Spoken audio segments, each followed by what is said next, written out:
सबसे पहले तो मैं आज शांतिपुर की जनता का बहुत बहुत धन्यवाद करना चाहता हूं कि हमारे प्रत्याशी जगन्नाथ सरकार के समर्थन में जो रोड शो था, आज शायद ही शांतिपुर का कोई व्यक्ति अपने घर में था। भारतीय जनता पार्टी को जिताने के लिए, जगन्नाथ सरकार जी को जिताने के लिए पूरा शांतिपुर आज सड़कों पर आया था। मैं शांतिपुर की जनता का बहुत बहुत धन्यवाद करता हूं। ये पौराणिक भूमि पर मुझे पूरा भरोसा है कि 2 मई को कमल खिलेगा और जगन्नाथ सरकार जी जीत कर आएंगे। बंगाल के चुनाव के चौथे चरण के मतदान में कल एक दुखद घटना हुई। एक बूथ पर कुछ अज्ञात लोगों ने हमला किया। सीआरपीएफ के हथियार लूटने का प्रयास किया और जब सीएपीएफ ने अपने बचाव में, अपने हथियार बचाने के लिए गोली चलानी पड़ी, इसमें 4 लोगों की एक मृत्यु हुई। ये बहुत दुखद घटना है।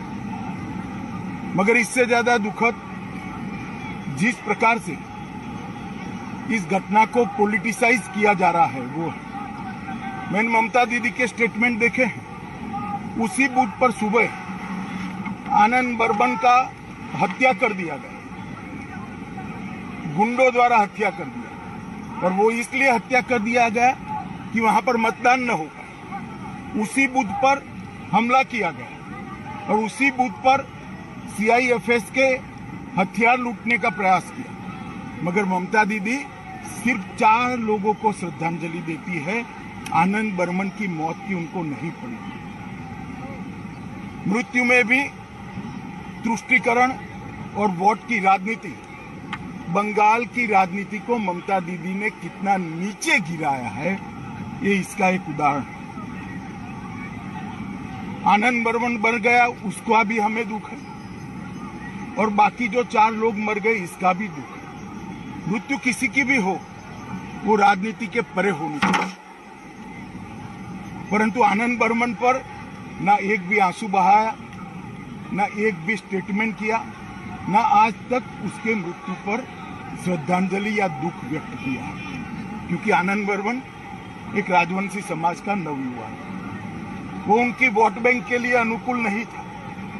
इस प्रकार की राजनीति ये बंगाल का परंपरा नहीं है, बंगाल की संस्कृति नहीं है। और उसी शीतलकुची सीट पर ममता दीदी ने कुछ ही दिन पहले भाषण किया था कि सीआईएफएस सीएपीएफ वाले आए तो उनको घेर लो, उन पर हमला करो। मैं पूछना चाहता हूं ममता दीदी को, एक शार्प सवाल पूछना चाहता हूं कि क्या आपका वो भाषण वो 4 लोगों के मृत्यु के लिए जिम्मेदार नहीं है क्या? अगर आप वो भाषण न करती कि 4 युवा सीआरपीएफ पर हमला करने का हिम्मत करते क्या? आपने उनको उकसाकर एक गोलीबारी का कारण दिया। मैं मानता हूं कि ममता दीदी के पास अभी भी समय है।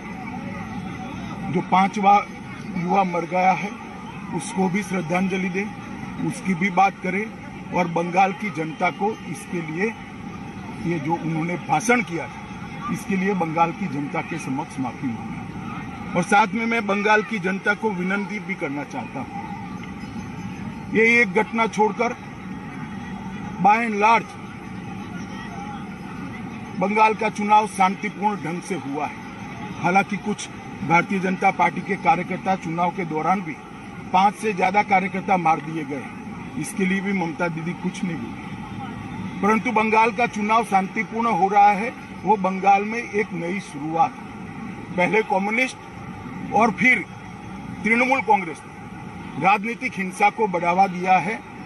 बंगाल इससे बाहर आ रहा है। बंगाल की जनता को मेरा करबद्ध निवेदन है, बाकी के 4 चुनाव में भी शांतिपूर्ण ढंग से लोकतंत्र के उत्सव को मनाएं, चुनाव करें, अपने पसंदीदा प्रत्याशी को जिताएं और बंगाल के अंदर शांतिपूर्ण चुनाव का एक नया इतिहास सर्जने का काम करें। साथ में मैं बंगाल की जनता को ये भी वादा करना चाहता हूँ कि 2 मई के बाद जब भारतीय जनता पार्टी की सरकार यहाँ मोदी जी के नेतृत्व में बनेगी, ये चुनावी हिंसा, राजनीतिक हिंसा हमेशा के लिए बंगाल को छोड़कर चली जाएगी, क्योंकि राजनीति हिंसा करने वाले लोगों को आप निश्चित रूप से परास्त करने वाले हैं। मैं फिर से एक बार शांतिपूर्ण चुनाव के लिए सभी को अपील करता हूं, सभी दल के कार्यकर्ताओं को अपील करता हूं कि चुनाव आयोग के बनाए हुए नीति नियमों के अनुसार हम चले, इसका पालन करें और चुनाव को शांतिपूर्ण रखें। धन्यवाद।